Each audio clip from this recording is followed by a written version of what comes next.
Hey everybody, it's Karen again. This is starting to get real.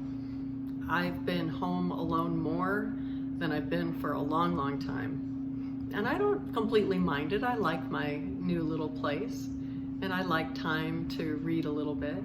Although it's been busy with a lot of Zoom conference calls, I've got to say that. For some of us, we're spending more time alone than we have in a very long time.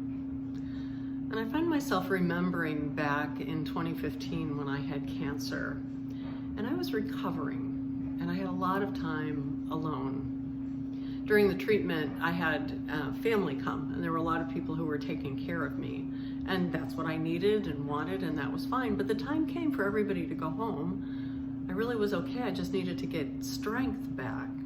I didn't need them to be there with me. But every day I would try to have a contact with one person just to make sure I wasn't untethered. So that was what time alone was for me. It wasn't necessarily lonely, but it was time alone.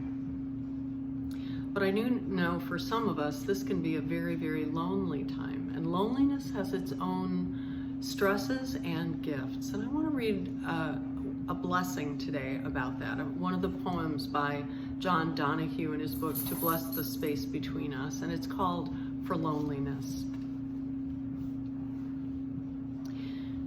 When the light lessens, causing colors to lose their courage, and your eyes fix on the empty distance that can open on either side of the surest line, to make all that is familiar and near seem suddenly foreign.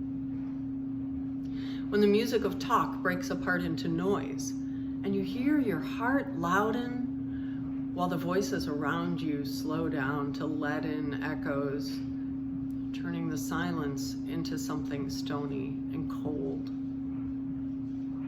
When the old ghosts come back to feed on everywhere you felt sure, do not strengthen their hunger by choosing to fear.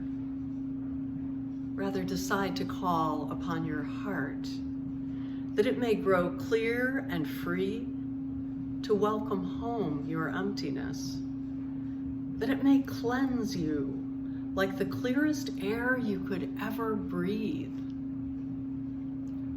Allow your loneliness time to dissolve the shell of dross that had closed around you.